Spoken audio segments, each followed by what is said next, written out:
Mesdames, Messieurs, bonjour et bienvenue sur le Grand Forum. C'est un plaisir de vous retrouver après quelques jours de séparation. Aujourd'hui, c'est encore un double plaisir de vous dire que on vous l'avait annoncé la semaine dernière, ça s'est réalisé, ça se réalise cette semaine. Nous avons changé de studio et aujourd'hui, c'est avec beaucoup de lumière, beaucoup de perspectives que nous abordons cette émission. Cette émission également se place sous une belle auspice. On fête un anniversaire. Alors, qui fête son anniversaire aujourd'hui? Bonjour chers invités, bonjour chers chroniqueurs. On le fait à l'école, c'est moi. Mon anniversaire, oui, c'est Que celui qui est coupable se dénonce. C'est Aboubakar Takou. Voilà. Alors, le sorcier blanc fait une bougie de plus. Vous avez vu, les coupes sont en présence pour prouver que nous sommes en fête, parce que ce n'est pas tous les jours qu'on fait le bilan de 365 jours sur Terre. Aboubakar Takou, qu'est-ce qu'on pourrait te souhaiter aujourd'hui? Beaucoup plus de bonbons déjà. Ah oui, avec ce régime-là, on n'a plus de bonbons. Je vais te demander d'avoir la santé. La santé. Et avoir une longévité pour voir les filles grandir. Parce que ce matin, ils m'ont fait la surprise de donner ce foulot, 5 autres. Et j'en profite pour leur dire merci. Merci à toi, Barakat. Merci à Raïssa. Merci à Mahayat. Merci à Mounadaki. Merci à Kadi. Merci à Dias. Alors, le sorcier blanc. Et à J aussi. Elle nous a parlé le repas. Il faut dire que Edo Moyo parce que quand même. Quand je regarde les filles que tu alignes là, ceux qui te cherchent, là, tu fais attention qu'ils sont en train de regarder. T'as l'air tout encadré. Il a tout encadré, Les n'est-ce femmes sont pas? fortes maintenant. Ah, il est pas fou. Hein. C'est un beau-père en puissance. Alors, un tas de gens. Qu'est-ce qu'on lui envoie comme. Non, je lui souhaite tout le meilleur. Hein. Je sais que c'est quelqu'un de. C'est un battant. Merci. Ah, c'est vrai que c'est le mauvais garçon. Hein, Non, le bon garçon. c'est le mauvais garçon. C'est mon, vous pouvez flatter mon Bad boys, Voilà, comme on dit. Mon d'anniversaire, il faut. Mais on l'aime bien. Voilà, on l'aime bien et c'est quelqu'un de loyal. Quelqu'un de loyal. Donc, quand je dis loyal, ça ne veut pas dire qu'il ne déconne pas. Mais il te dit, vraiment, franchement, je serai obligé de déconner parce que c'est chaud. Après, on se reparle. Le scorpion. Habib, Oh, tu veux ça tout dit. Bonne fête. Je souhaite tout le meilleur. Merci. alors, il y a un témoignage que j'ai lu sur la toile cette semaine, c'est celui de Akimusho Aron. Un magnifique témoignage sur Aboubakar Takou. Il faut mettre ça, je vais coller ça au mur. Et franchement, j'avoue que c'était formidable. Wow. Il n'a pas appelé son nom, il est parti de témoignage. Il a rappelé un peu comment il est parti de rien, comment au creux de la vague, il a su se réinventer en ouvrant même un garage, et etc., etc. Et pour finir, je découvrais Abou. Et je me suis dit, ah tiens, il y en a quand même qui ont une perception. Les gens demandaient, mais c'est qui celui-là? Mais c'est qui celui-là? Certains venaient dire, c'est Aboubakar Takou, c'est Aboubakar Takou. Je t'invite à aller lire comme cadeau d'anniversaire ce témoignage de Aaron à Akinosho sur la toile. C'est vraiment l'un des meilleurs cadeaux d'anniversaire que tu pourras recevoir. J'ai dit ça, la grandie. Et puis, de toutes les façons, je crois aussi que ça fait partie des cadeaux d'anniversaire, hein, le fait de voir Carotte sur le même plateau. Vraiment. Ça, ce n'était pas gagné d'avance. Et parlez de moi bien. Non, ça, ce n'était vraiment pas gagné d'avance. Il faut dire que le sorcier de Toisanly a joué beaucoup dans cette histoire. C'était pas gagné, ça c'est vrai. C'était pas gagné. Et on étonne les gens avec ça. Voilà, de toutes les manières, la vie, elle n'est rien. Hein. Nos guéguerres d'hier peuvent devenir des bonheurs d'aujourd'hui. Ouais, et de toutes les manières, ceux qui comprennent la vie ne nous jugeront pas. Inch'Allah. Bienvenue à vous dans cette émission. Elle peut repartir. Nous vous annonçons tout de suite que nous aborderons un premier sujet. Le communiqué de la conférence épiscopale du Bénin contre les grossesses, les interruptions de grossesse volontaires. Nous aborderons également le vote de la loi sur la légalisation de ces mêmes grossesses en terre béninoise. Un XBET est devenu l'opium, le nouvel opium du peuple. En tout cas du peuple du Bénin, nous en parlerons dans cette émission. Pour finir, nous reviendrons dans le pays du bonheur avec cette déclaration du ministre Abdoulaye Biotchane qui s'invitait sur la question du chômage et la qualité de vie des Béninois. Voilà pour les 3 thèmes phares de cette émission. Je vous en souhaite en tout cas un très très très bon moment. Tout de suite, on y va.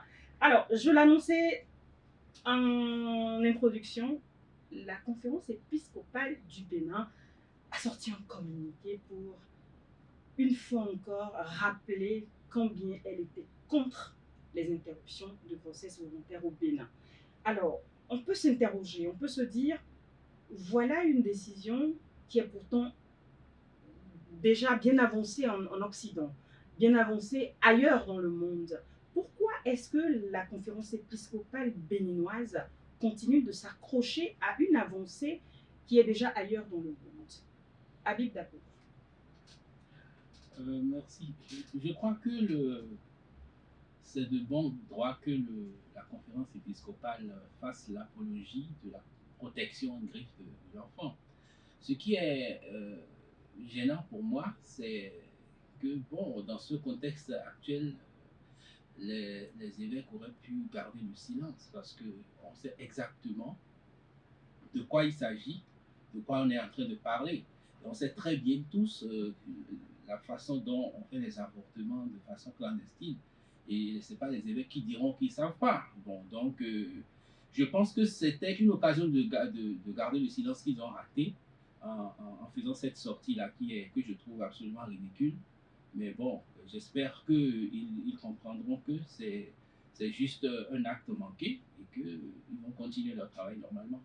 Aboubacar Takou, je le disais, l'Église catholique n'a pas réussi la dépénalisation de l'avortement en Occident et ailleurs dans le monde. Pourquoi est-ce que la CEB au Bénin pense qu'elle pouvait y arriver? Je crois pour ma part que la CEB a voulu surfer sur notre tradition, nos comportements de dame. Malheureusement, et je ne dis pas qu'elle est passée à côté, parce que moi j'ai été cette initiative en fait. Je l'ai saluée par ma commission religieuse. Je suis contre l'avortement. Par conséquent, j'ai adoré le sortir. Seulement que ça a révélé l'impuissance de l'Église catholique aujourd'hui dans le monde, et plus précisément au Bénin. Sinon, autrefois, sous d'autres régimes, d'autres mœurs, quand l'Église catholique intervient comme ça, sa décision passe comme du couteau enfoncé dans du beurre. Et aujourd'hui, l'Église voit sa marge de manœuvre assez diminuée. Elle n'a plus la force d'antan. Je vois que c'est triste pour l'humanité. Thibaut Salagé, c'est triste pour l'humanité. Oui, j'allais commencer par dire que les temps ne sont pas vraiment très bons pour l'Église catholique. Ici, vous savez, enfin, tout ce qu'ils disent par rapport à l'emprise que la fille de Banamé a sur une partie de leur... La dame de Banamé. Ça, c'est vrai. La dame de Banamé a sur une partie de leur, je peux dire, auditoire. Et puis, il y a eu cette affaire, ce rapport Sauvé, qui est sorti il y a quelques jours, et donc sur lequel tout le monde attend ici que l'Église catholique, ne serait-ce que béninoise, se prononce. Je sais que ce n'est pas simple. Ça fait que quand il y a de ces sujets-là qui sont en suspens, et que l'Église se pourfend de ce communiqué, de cette prise de position, elle devient forcément inaudible. Elle a du mal à se faire entendre. J'ai vu le communiqué, je l'ai vu très rapidement. Je sais que il y a une quinzaine d'années, une dizaine d'années, quand il y a des prises de position comme ça officielles de l'Église catholique, on sait comment ça se passe. Tout le monde se sent concerné et tout. On sent aujourd'hui qu'il y a un vent de rébellion. De rebelle. Enfin, voilà, il y a un vent d'indifférence qui souffle de plus en plus. Et il reste à souhaiter vraiment que les choses aillent au mieux pour l'Église, parce que l'homme n'est pas seulement matière, l'homme est esprit. Donc, on ne va pas évoluer en mettant de côté ce qui fait partie de comment on appelle, l'essence de l'homme. Voilà, l'essence de l'homme, l'esprit, la foi. Et ce que l'homme gagne à quoi en quelque chose de transcendant. Voilà, donc l'Église catholique a donné sa position.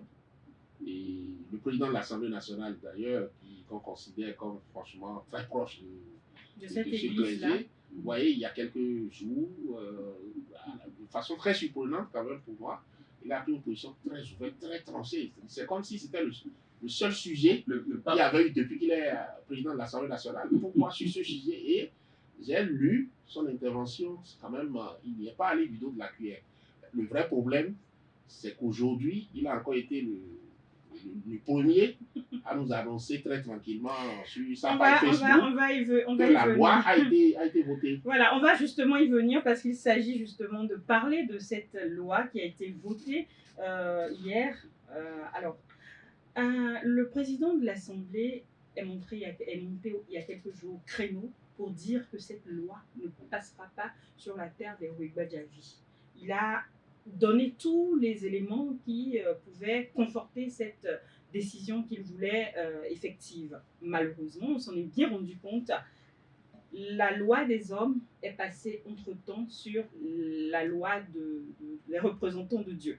Alors, il est question aujourd'hui que cette loi-là passe. Elle est passée. Ce matin, les Béninois se sont réveillés et ça inondait tous les réseaux sociaux, ça inondait, pour ceux qui ne sont pas tombés dans le piège et qui sont passés à côté de leur une, eh bien, tout le monde a appris que cette loi est passée à l'Assemblée aujourd'hui. Nous allons pouvoir en parler et tout de suite, je vais demander encore à Boubacar Takou, cette loi qui passe, vu qu'il est on va dire... Un défenseur du régime.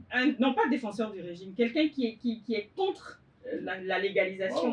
C'est spirituel. Alors, qu'est-ce qu'il pense à chaud de cette décision-là qui est tombée justement, parce qu'il n'y avait pas que le président de l'Assemblée nationale qui affichait. Voilà, il y a Akhenatonde également qui encore hier nuit faisait passer sur quelques-unes et surtout sur sa page son opposition au passage de cette loi-là. Et aux dernières nouvelles, on apprend justement qu'il a dû s'absenter à minuit pour aller prendre des comprimés. Voilà. Et donc, il n'a ni pu laisser une procuration, ni pu voter. Bref, il a carrément fait faux bon au vote de cette loi.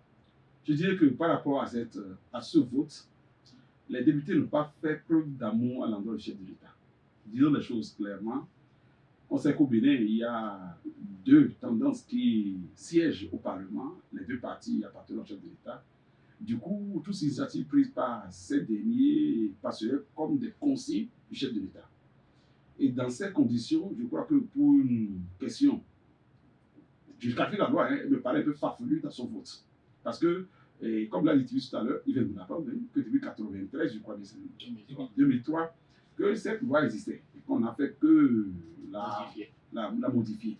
Cette modification, je crois que l'Assemblée aurait eu le bon sens de faire un peu d'hypocrisie. C'est-à-dire, même si elle devait être votée, qu'elle ne soit pas votée à l'unanimité. Comme dit à l'unanimité, ce n'est pas élégant.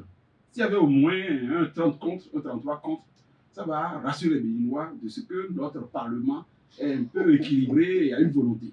Mais quand on apprend que cette loi aussi querellée, cette loi pour laquelle le numéro 1 du Parlement est intervenu pour donner sa position péremptoire, pour être contre, parce que proche de l'Église, une loi qui, de mon point de vue, n'a pas l'assentiment de tous les Béninois. C'est pour la loi parce que nous sommes très chrétiens, nous sommes très religieux au Bénin, et même si on le fait dans l'hypocrisie, on n'aime pas ce type d'interruption de vie humaine.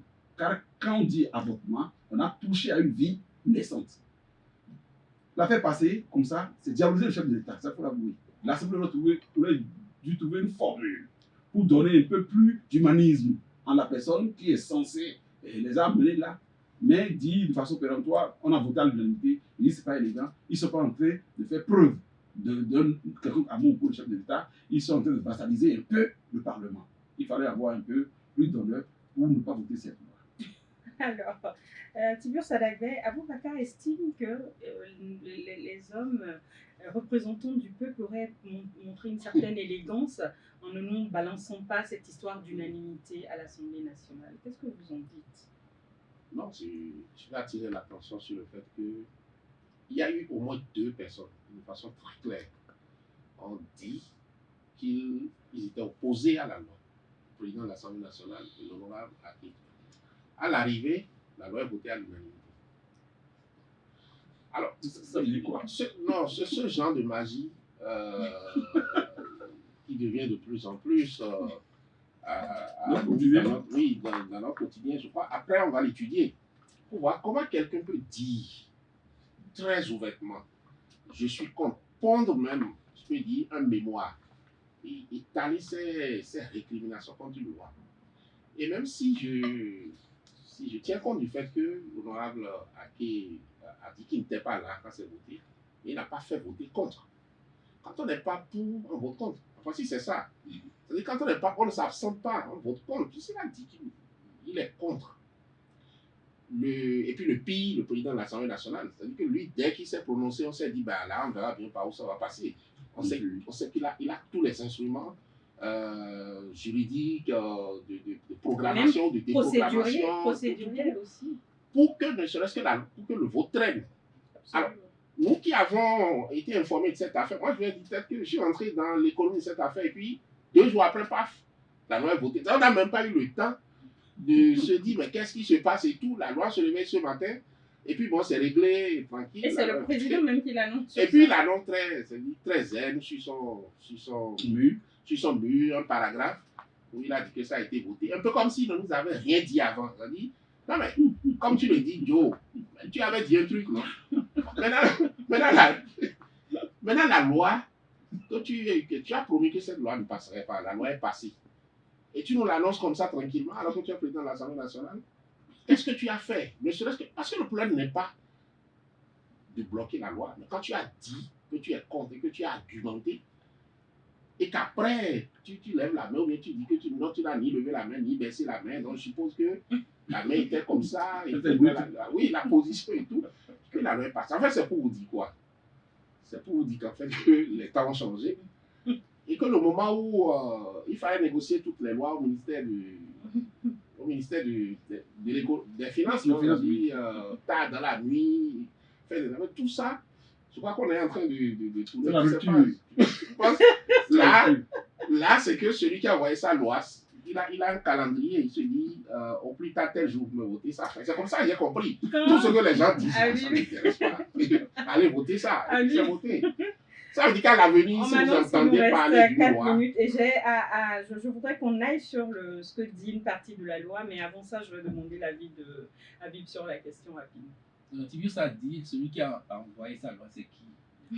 Non, mais en fait, c'est une proposition de loi. C'est une proposition de loi. Ok, alors. Non, enfin, c'est une proposition de loi ou une proposition. Je crois que c'est, pour ce que j'ai compris, c'est le gouvernement qui a envoyé. C'est le gouvernement qui a envoyé. Habib rigole. Le gouvernement a bien son. Habib a posé la question pourquoi. Pendant que nous on perdait notre temps à lire la réaction de Gavonou. Habib, est-ce qu'on peut y Il y a aller quelque ou pas? part quelqu'un qui est tout zen, qui ne s'occupe pas de ça. Tibius, ça la fait. Il ne faut pas tomber dans le piège. Ils vont me régler ça. Il ne faut pas tomber dans le piège. Ne tombez pas dans le piège. Allez-y rapidement. Tout ça.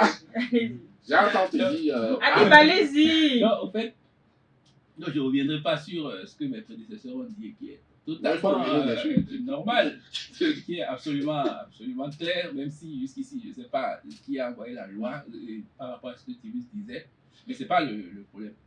Le problème, c'est une question de responsabilité de nos représentants.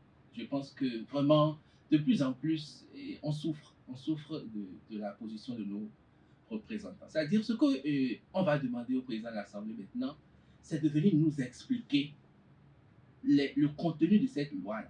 Et de nous dire pourquoi la loi. Non, et de nous dire pourquoi il a été pour du jour au lendemain.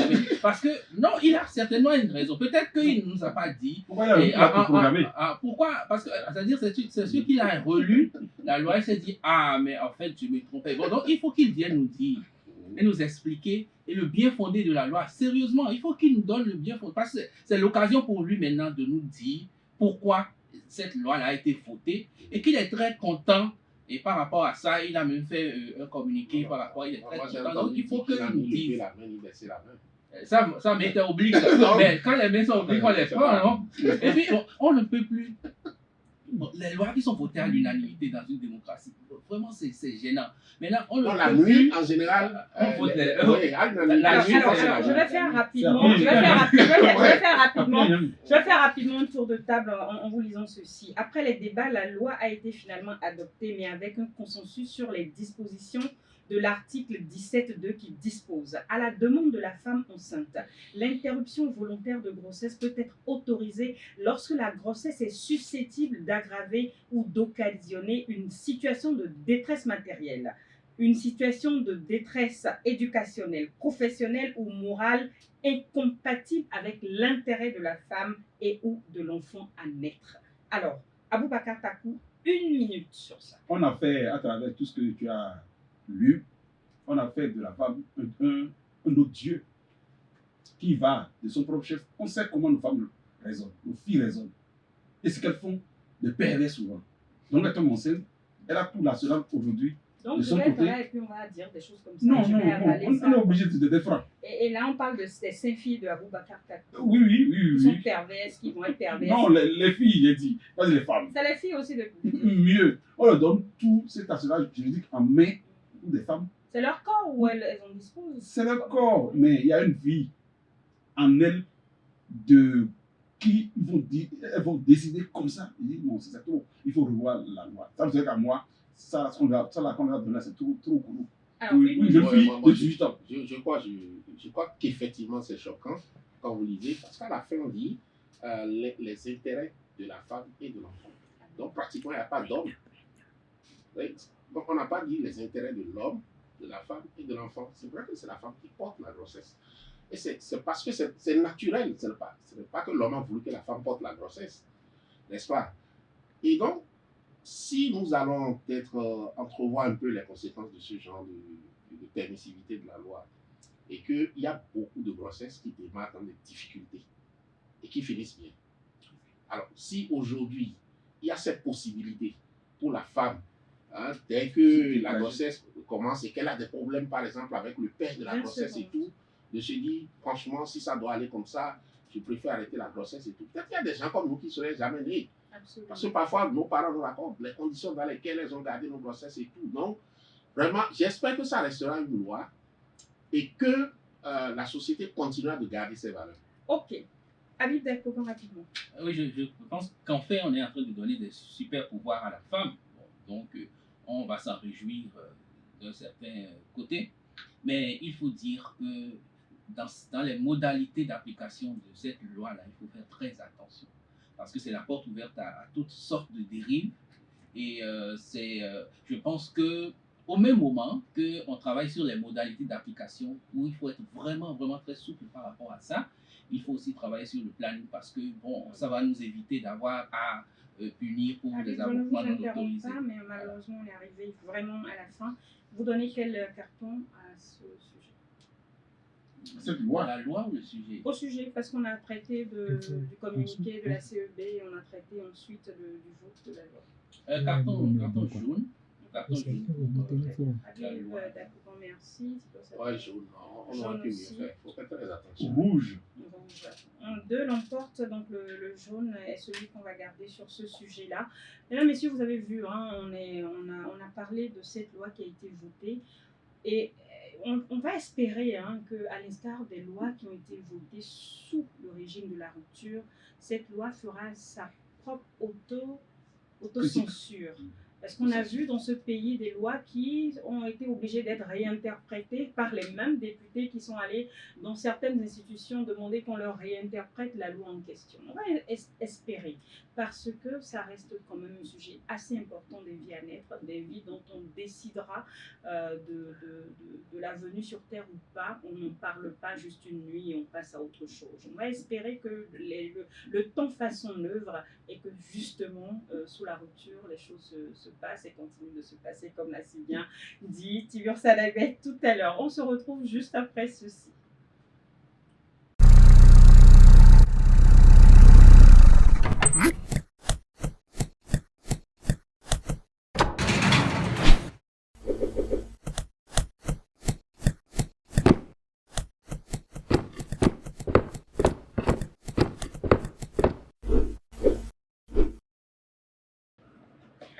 Nous nous sommes revenus dans ces studios et je viens de corriger mon vocabulaire. Hein. Moi, je disais un is bet. Déjà, c'est pas un is bet, c'est one is bet. Vous comprenez?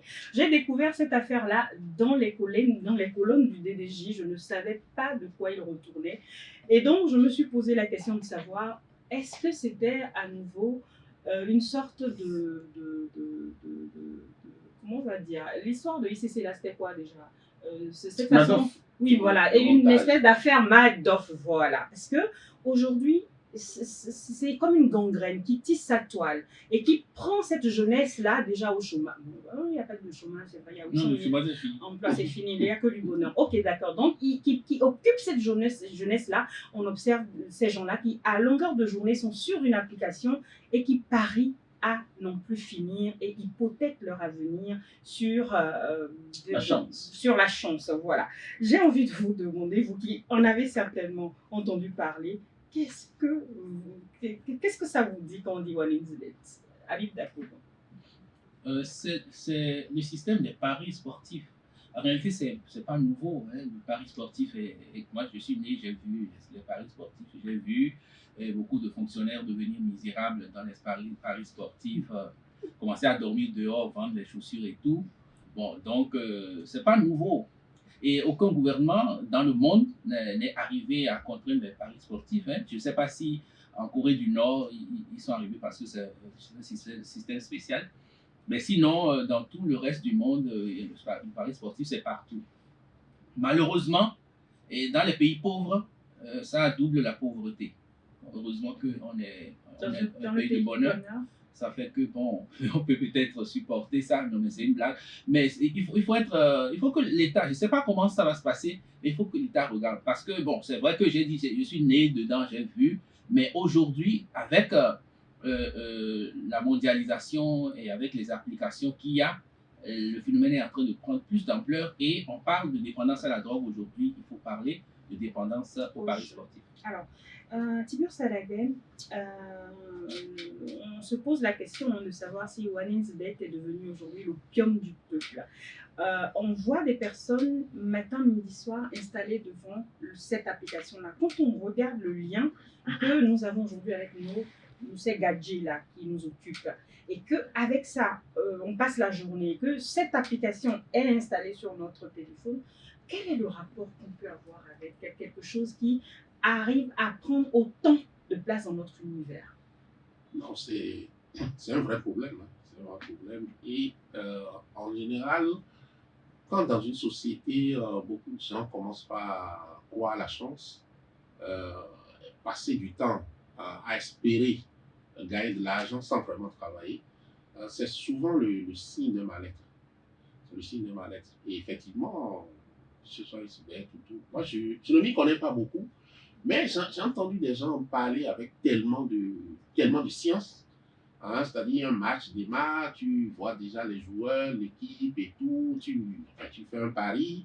Après le premier but, tu peux changer ton pari, tu peux vendre ton pari et tout. Et comme le dit Habib, le danger aujourd'hui, ce n'est pas comme les lotos sportifs qu'on voyait avant, parce qu'avant, il fallait se déplacer.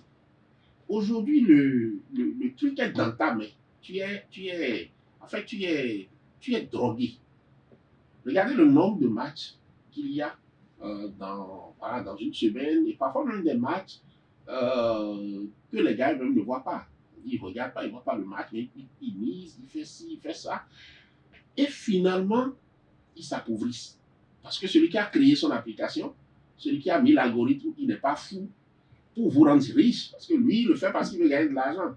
Comment lui va gagner de l'argent et vous-même vous allez gagner de l'argent? Ce n'est pas possible. Ne serait-ce que ça, de façon rationnelle, c'est les structures qui vous proposent ces jeux le font d'abord parce qu'elles veulent gagner de l'argent. Et si elles gagnent de l'argent, c'est parce que vous devrez vous appauvrir.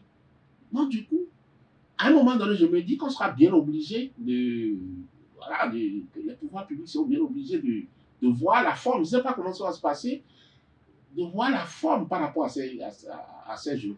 Parce que là, c'est désormais sur nos téléphones. Donc, ces jeux nous suivent partout. Alors, Tiburce Sadagben le dit si bien, hein, et les autorités. Quand il dit ça, moi j'ai envie de vous demander, est-ce qu'on ne va pas réfléchir à définir un cadre cette affaire-là ou on va juste constater, comme un peu dans l'affaire ICC, et penser les plaies après? Les jeux de hasard sont des sens, des portes ouvertes à tous les vices. Et cela va pervertir la société, les jeunes en l'occurrence, car autrefois, les lotos classiques, là, c'est nos parents à la retraite qui s'en donnaient à cœur joie. Aujourd'hui, avec l'espace faute et cette application, c'est les jeunes qui vont en partie et l'État a le devoir de protéger cette population. À savoir, ça, toi, il faut confier la régulation ou la gestion de cette application à la Loterie nationale qui, elle, est reçue d'État et pour la bien réglementer la chose ou l'interdire ou trouver des voies et moyens pour bloquer ça. Pourquoi? Imaginez des jeunes accros à cette application, ils n'ont même pas cherché des femmes. Ils ne vont même pas faire l'amour. Voilà que nous sommes dans un contexte où on est en train d'autoriser l'avortement. D'ici à là, ça va avoir un coup sur la population béninoise. Moi, je suis musulman. Je veux qu'on fasse beaucoup d'enfants. Alors, je n'ai pas compris grand-chose avec le lien avec les avortements. Moi non plus. Mais bon, on va dire il dit que on va dire que bientôt on n'aura plus de bébés à avorter, donc la loi n'aura plus de sens. Non, mais il y a quelque chose qu'il faut remarquer aussi avec Wanisbet ou Invest, ouais, que les gens réagissent de plus en plus de façon passionnée au résultat des matchs. Ouais, que c'est lié.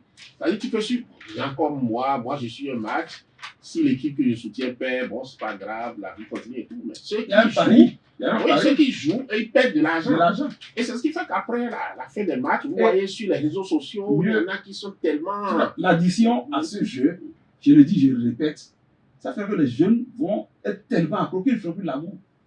C'est pas juste la population. Maintenant, la loi, alors, il y aura peut-être une loi pour les obliger. J'ai quand même une extrême dernière question par rapport à ça, parce que je dis, je l'avais posé comme question à Thibaut, c'est vrai qu'il a mieux relevé encore. C'est un truc qu'on a dans les mains. Le gouvernement ne maîtrise pas ce que nous faisons de nos téléphones dans nos mains. Comment il arrive à recadrer ou encadrer quelque chose sur lequel il n'a pas véritablement prise? Voilà quelque chose qui devient l'opium du peuple. C'est très facile. Comment est-ce qu'on arrive à empêcher une jeunesse déjà oisive? Quand je dis oisive et que je me rappelle du sujet 3, je suis embêtée. Alors, d'une jeunesse en perte de repères, comment on l'empêche d'être avec son téléphone et d'en jouir comme il l'entend dans ses libertés les plus élémentaires? On peut restreindre juste cette application. C'est facile. C'est l'aspect, voilà, ça. Non, effectivement, ça doit être possible. C'est possible. Peut-être que nous sommes en train d'anticiper. Le problème ne se pose peut-être pas encore de façon avec acuité, mais ça viendra. Quand les enfants vont commencer par dépouiller les parents, ça sera exactement comme ce qu'ils font quand ils sont accros à la cocaïne ou à toutes sortes de drogues. Ils deviennent voleurs, ils deviennent parce qu'il leur faut de l'argent pour nourrir leur addiction. Voilà. Ils ne feront même plus l'amour. Habib? Non, c'est clair. Tout le monde, on est unanime sur la question. Il faudra qu'on cadre. Il faudra qu'on. Vous voyez, déjà, il y a la jeunesse aujourd'hui a des distractions un peu différentes des distractions précédentes. Bon, donc quand on va ajouter le goût du jeu, et plus personne ne sera sérieux. Personnel où tu es libre de jouer comme tu veux. Ils vont faire baisser. C'est très joli. Non, parce que chaque pénalty raté maintenant, c'est de l'argent que des Béninois perdent. Vous imaginez ça? Quelqu'un rate un pénalty à Londres, et puis ça touche la vie d'un Béninois quelque part. Alors qu'il n'a pas de lumière. Je pense que ces entreprises-là sont surfées sur la passion du foot. Et il ne faut pas qu'on exagère non plus, quoi. Très bien. Alors, sur ce sujet, j'aimerais recueillir vos avis. Quels sont les cartons que vous donnez? Non, c'est du rouge. C'est du rouge. Je l'attends pas bien. C'est rouge. Alors, Wanisbet requiert un carton rouge aujourd'hui sur LGF. Alors, Wanisbet est donc la nouvelle application qui fait ravage dans les rangs de la société béninoise et surtout dans celle de sa jeunesse, celle en tout cas oisive, qui trouve en tout cas l'opportunité de s'enrichir ou l'opportunité de lendemain ou d'avenir meilleur. On verra tout à l'heure si cette application-là n'a pas d'effet sur le sujet qui arrive. En tout cas, ils sont en quête de bonheur et on espère en tout cas qu'ils trouveront dans le travail plutôt cette quête effrénée de lendemain meilleur. Nous vous retrouvons juste après cette pause publicitaire. À tout à l'heure.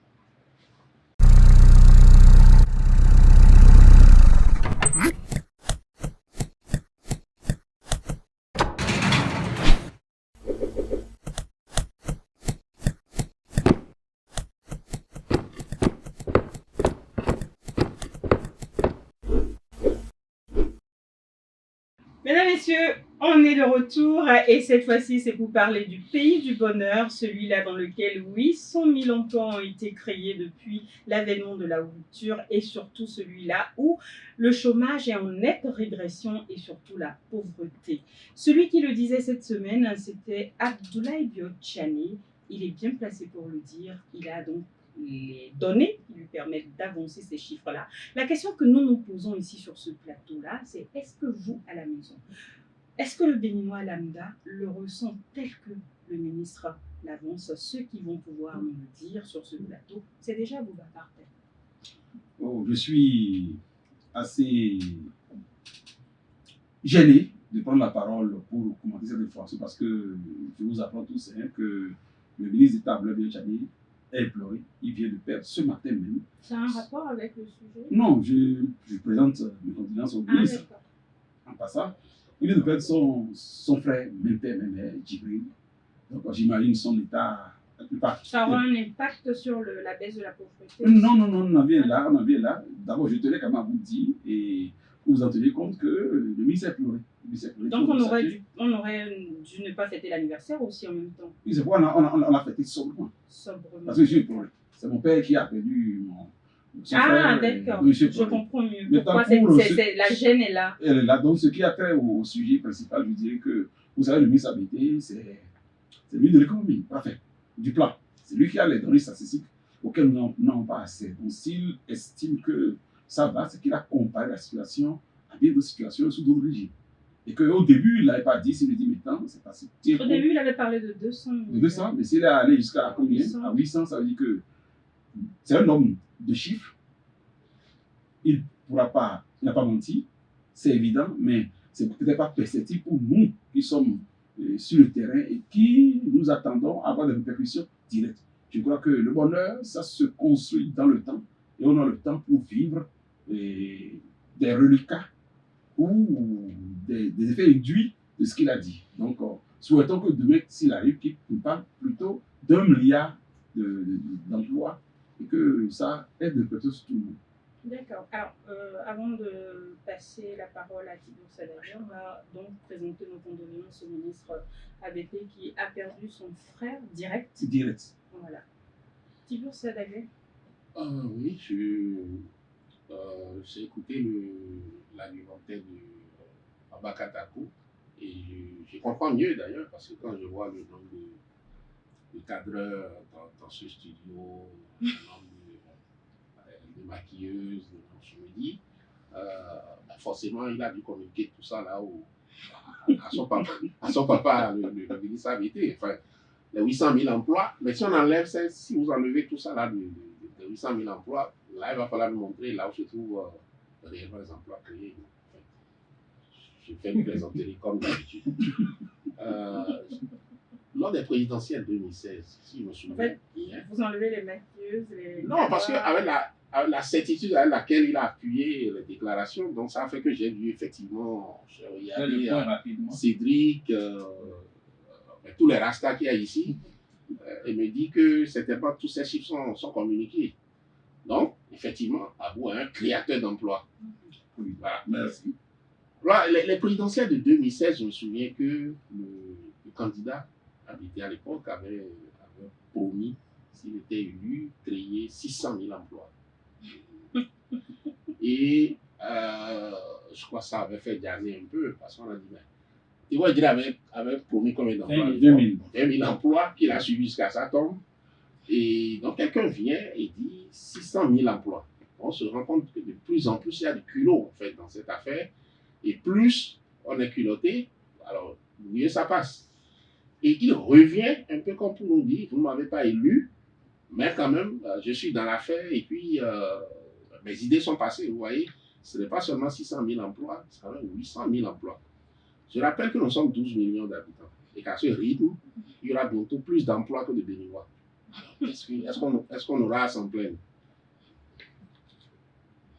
Oh, il a fini. Vous regardez. Non, attendez. Vous regardez. Je ne suis pas barbare de parler de rire. On dit 800 000 emplois. Le problème, Elle c'est est que 12 millions en attente. Et nous Il y a sommes 12 millions en nous sommes attente. 12 millions. Donc, moi, je vois le rythme. Et ça dit que d'ici décembre, on sera à 1 million. Et puis, si ça continue comme ça, il y aura plus d'emplois que de Béninois. D'ailleurs, Tabo disait 1 milliard d'emplois que bientôt. Oh, ça peut arriver. Voilà. Avec Dakogan, cette déclaration ou cette affirmation du ministre ABT colle-t-elle avec les observations que vous faites dans votre vie de tous les jours? bon, Ce recul de la pauvreté, ce pays du bonheur dont on nous parle. non, bon, si c'est pour parler du pays du bonheur, bon, je pense que je vais être d'accord puisque mon bonheur n'a pas changé depuis plusieurs années. Donc, si on considère que je suis dans le bonheur malgré ma situation, je suis d'accord, je suis dans le bonheur. Bon, maintenant, par rapport aux 800 000 emplois, en 91, dans ce système de campagne, Théo Drève avait promis 20 000 emplois. Et comme disait Tibécine, il ne s'en est pas sorti, on n'a pas vu un seul emploi. Et pourtant, il ne s'en est pas sorti. Il a été chahuté comme pas possible, jusqu'à ça tombe, comme disait Tiburce. Alors, donc, si on passe de 20 000 à 800 000 aujourd'hui, c'est-à-dire que le coefficient qui a affecté cette capacité à produire de l'emploi est consistant. Bon, donc, alors moi je sais pas. Et les frères qui me demandent de l'argent au village, les gens du quartier, n'ont fait qu'augmenter aujourd'hui depuis que. Mais est-ce que c'est pas ça les autres? Bon, ça, peut-être que demander de l'argent, les mendiants ont augmenté. Bon, je sais pas si c'est à mon niveau que la chose ne marche pas. Peut-être que les 800 000 emplois n'ont pas effleuré comme. Non, Abdou aussi banquier, grand banquier, qui était banquier au départ. Ah oui, c'est vrai. Non, ce qui est vrai, le ministre est très sérieux. Vous voyez, il a des chiffres. Il a des chiffres. C'est un nombre de chiffres. Ça, c'est les chiffres. Mais quand on avance, C'est l'un des chiffres qui est éploré. Quand on avance les chiffres, il faut avoir l'amabilité de préciser quel type d'emploi 800 000. Quel type d'emploi ont été créés et pour quand. C'est-à-dire que si on prend des tâcherons qui vont faire 3 mois de travail, on va les compter. Et puis ça va biaiser, ça va biaiser les chiffres. Bon, je pense qu'aujourd'hui, c'est vrai qu'on annonce qu'on a créé des emplois, on va atteindre le million d'emplois aujourd'hui, mais je pense que ce dont on a besoin, beaucoup plus, c'est qu'on ressent ça. Bon, peut-être qu'il y a des gens qui ressentent, nous on n'est peut-être pas des ressenteurs de ça, mais il y a des gens qui ressentent. Mais il faut que le nombre de personnes qui ressentent ça soit de plus en plus grand, élevé. La question ça, comment je dis, je dis qu'il est très sérieux, le ministre, il a des chiffres. Et nous, on a la réalité. Non, moi je donne Quand Tibur Sadabek parle de réalité, ça repose le problème que je posais à l'entame de cette émission, qui est entre l'adéquation qu'il devrait y avoir entre les chiffres avancés par nos gouvernants et la réalité ambiante. Celle-là où on est aujourd'hui beaucoup plus acculé par la misère, elle est là. Elle est à nos portes, elle est au carrefour de nos villes, même si on essaye de retrancher les mendiants hors de nos vues. La misère, elle est là dans notre quotidien. Il y a ces personnes-là qui sont présentes chaque jour, comme le précisait tout à l'heure Habib Dakogan, qui nous demandent des prêts, qui nous demandent de l'argent pour aller aux soins, qui nous demandent de l'argent pour manger. Les 3 repas aujourd'hui sont quasi utopiques. Les gens se contentent aujourd'hui d'un seul et arrivent à le faire le mieux qu'ils peuvent. Alors,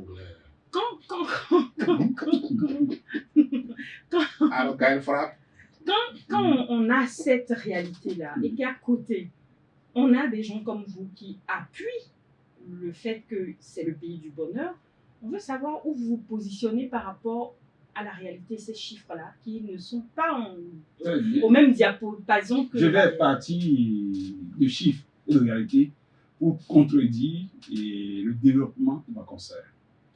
Et il y a 7 mois, le bilan libéré Le concept, existait. juste que tu transfères un peu plus. Non, je n'en sais pas. Il y a 7 mois, le bilan libéré existait en version papier et en version papier. 2 mois après, on est allé en mode ligne, c'est-à-dire le journal est aujourd'hui en ligne. Puis ça a été le rêve de BLTV, une télévision. On a dû recourir au recrutement des cadreurs. Donc tu as fait le point. Non, pas moi. Au recrutement des Donc, cadreurs. on comprend ce que Pas moi. Mieux, mais en fait, c'est essentiellement le personnel de BLTV. Non, je donne raison. Et tout ce qui allait grossir les Je donne des raisons qui me poussent à Là, on a défendre ces chiffres-là. D'accord, d'accord. Maintenant, nous sommes en train de migrer vers la Il y a aussi les radio 86 millions de trucs qui ont aidé. qui ont aidé tout ça. Maintenant, Voilà. qu'est-ce qui a misé aujourd'hui? C'est parce que, vous savez, la drogue circulaire, aujourd'hui, nous luttons contre. Enfin, le régime lutte contre la drogue. Autrefois, les politiques grattaient de l'argent par-ci, par-là, en donnant aux populations, les gens circulaient. Et aussi, il faut faire un constat. Et ça, c'est à l'humanité que les gens doivent le reconnaître. Aujourd'hui, l'argent qui circulait travaille aujourd'hui. Regardez les grands chantiers qui sont en cours et qui révèlent déjà le potentiel. Les gens sont sur les chantiers, Tibus.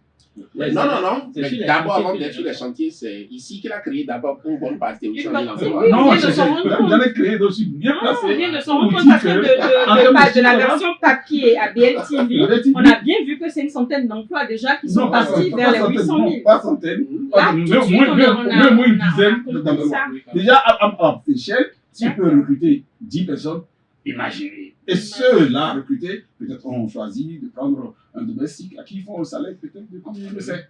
D'accord. Non, en fait, vous savez, moi, en tant que géographe, je peux vous dire qu'il y a toujours ce conflit dans les concepts, dans la définition des concepts. C'est comme quand on vous dit, par exemple, l'indice de bonheur. Vous voyez, les instruments pour mesurer les indices ont été montés dans des pays qui n'ont pas nos réalités. Ce qu'ils appellent emploi. Parce que c'est ce que nous considérons vraiment comme emploi. C'est-à-dire que quand on ne va pas s'entendre sur cette définition, ils viendront toujours dire on a créé tel nombre d'emplois, mais que nous n'aurons jamais vu. C'est pour ça que je dis qu'il a des chiffres. On ne va pas contester des chiffres, mais il faut savoir de quoi il parle. C'est ça. En fait, quand on ne règle pas ces éléments d'autres sémantiques, on ne peut pas avancer. C'est dans des livres, dans des affaires, dans des documents. C'est comme quand on vous dit, on est tous journalistes. c'est comme quand on vous dit, par exemple, l'indice de bonheur, tout ça, vous voyez dedans, est-ce que quand on vient faire des enquêtes dans les ménages, est-ce que vous avez un poste téléviseur? Est-ce que vous avez une radio? Est-ce que le poste téléviseur, dans nos communautés, dans notre structure sociale, a le même rôle que dans un pays froid, par exemple, comme le Canada? Ici, nous sommes capables de nous retrouver, de causer. Parfois même tellement causer qu'on n'a plus envie de regarder la télé. Alors que là-bas, l'individu, quand il rentre chez lui, il n'a personne à qui parler, il n'a que sa télévision en face. Son chat. Donc, j'ai une question pour vous. À vos niveaux respectifs, est-ce que vous avez la certitude que la pauvreté a reculé chez vous? moi, je paye toujours mon gardien. Et si là, je tiens compte maintenant de ce que Takou dit, il faut que j'envoie maintenant des chiffres, peut-être mes chiffres à bout, pour faire des compilations qui vont... On les a comptés déjà. Voilà, donc déjà, il y a tous ces gens que nous faisons travailler, et parfois même au noir. Et vous savez que la plupart des emplois chez nous ici, c'est au noir. Il y a quelqu'un qui vient te faire par exemple le ménage, quelqu'un qui vient par exemple, la dame qui vient régulièrement par exemple faire la lessive. Est-ce que ces données sont communiquées? Est-ce que c'est un emploi intermittent? Il faut connaître la définition de tout ça pour voir aussi comment ça fonctionne, le système de l'emploi. Alors, ma question est toujours, est-ce que à votre niveau, la pauvreté a reculé? Et ça, c'est vraiment, je prends un témoin. Non, c'est un point devenu plus pauvre ou plus riche. Oui. Moi, je suis devenu plus pauvre. Il se plaint tous les jours que Bongo a diminué, que Bongo, il n'y a pas. Autrefois, vous imaginez, journaliste de mon rang, je pourrais accéder facilement à un chef d'État, lui prendre 10 millions, 15 millions, 5 millions. Ah non, ça, aujourd'hui, les données ont changé. ça, on n'avait pas les impôts. Non, aujourd'hui, les données ont changé. Donc, la pauvreté à votre niveau, elle est en régression ou en... Non, je suis devenu pauvre. Moi, Ah non, non, non, là Parce que- c'est totalement, on Non. ne peut pas accepter non, ça. non, c'est là il faut, Non, non, on il ne faut peut pas nuancer accepter ça. Non, sur non, la on peut notion pas. de Non, non, pauvreté. là, je Non. fais, c'est moi qui fais un carton rouge à cette. Non, non. Vous ne pouvez pas nous dire pendant 5 minutes que le pays est riche, que tout va bien, et à la fin venir nous dire que. Non, c'est moi qui Ah suis non, non, pauvre. là c'est moi qui vous Non, donne. ce qu'il essaie Et pour ça, vous ne voterez même pas. Vous êtes. Peut-être que ce qu'il essaie d'expliquer, c'est que plus lui, les pauvres, plus les gens sont riches. Ah, plus lui, les pauvres, et plus les gens sont riches. Peut-être, Allez, monsieur, donnez, bon croyant. donnez vos cartons pour Parce qu'il dit lui. que lui seul pouvait aller prendre 10 millions en ayant accès au président de la République. Alors, C'est Non, bien, aujourd'hui, ça ça a va changé. On Aujourd'hui, ça a donne- changé. Aujourd'hui, nous sommes On donne quel carton à ceux. dans ce truc, je ne sais pas, j'ai donné un jaune parce que je me dis, il faut clarifier Les chiffres. les concepts. Ça veut Les dire. Ça veut concepts. dire. David C'est Dakogo. quoi l'emploi? Ça veut dire. Jaune, on reste sur le jaune parce que Abou, lui, il va pas voter sur ce sujet. Son histoire Moi, de c'est le vert. deuil, là, a déjà tout gâté. Et puis, on comprend rien, on n'a pas compris le lien. Non, non, franchement. Alors, mesdames, messieurs, vous l'avez compris, hein, nous étions dans le pays du bonheur avec ce sujet-là. Ah ouais, Qui et le parlait, champagne, bien sûr, l'anniversaire voilà, du- et voilà. le Il y a champagne, quelqu'un, là. en tout cas, qui regarde l'émission qui dit souvent, vous buvez du champagne sur votre émission, là, après, c'est pour dire que le pays est pauvre. Ah. Voilà, donc, tout Joli va bien constat. dans le Bénin d'Abdoulaye Biotchani, qui est malheureusement éploré. On n'aurait pas pu le... vraiment, on est très embêtés, mais bon, voilà. Bref, on est dans le pays du bonheur avec ces 800 000 emplois créés qui devraient normalement apporter beaucoup plus de bon vivre dans les foyers béninois. On souhaite que ce chiffre-là retombe un peu à la base et dans nos réalités afin qu'on le touche encore beaucoup plus. Et on souhaite encore, en tout cas au gouvernement qui s'échine à améliorer notre cadre de vie et nos conditions de vie, de continuer sur cette lancée d'ici à ce qu'on le ressente encore plus fort. Inch'Allah. On vous retrouve la semaine prochaine avec le même plaisir et les mêmes acteurs. À très bientôt.